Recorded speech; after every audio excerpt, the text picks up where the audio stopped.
روزہ کا لغوی مفہوم ہے رک جانا. ایک آدمی پیش رفت کر رہا ہے، رک گیا، یہ بھی صائم ہے. گفتگو کرنا چاہتا ہے، رک گیا، یہ بھی صائم ہے. خدا نخواستہ لڑائی کرنا چاہتا ہے، لڑائی کرنے سے باز رہ گیا، رک گیا. غرض یہ کہ جہاں جہاں پر رکنے کا مفہوم پایا جاتا ہے وہاں پر صوم پایا جاتا ہے. اب ایک ہے اصطلاح. اصطلاح میں صوم کسے کہا جاتا ہے؟ شریعت اسلامیہ صوم کہتے ہیں کہ کوئی مسلمان مرد ہو یا عورت، اور عورت وہ بھی جو حیض اور نفاس سے ان دنوں میں نہ ہو، ان سے الگ تھلگ ہو.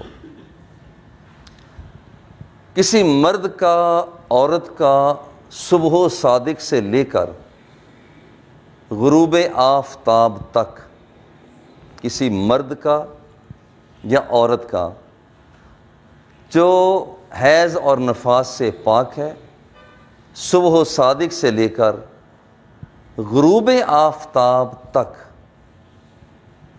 اللہ جل جلالہ کے بتائے ہوئے حکم کے مطابق جو چیزیں روزے کو توڑنے والی ہیں، جیسے کھانا پینا، صنفی عمل کو اختیار کرنا، ان سے بچتے ہوئے، ان چیزوں سے بچتے ہوئے اپنے آپ کو روک لینا، اس کا نام ہے روزہ.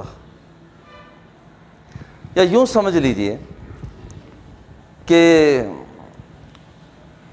انسان کی وہ رگ جس کے ذریعہ سے انسان کے معدے کے اندر کوئی چیز جا سکتی ہے، کسی انسان کا اپنے معدے کے اندر چیز کو پہنچانے سے رک جانا، رکنے کا مفہوم آتا ہے، اس کا نام ہے روزہ.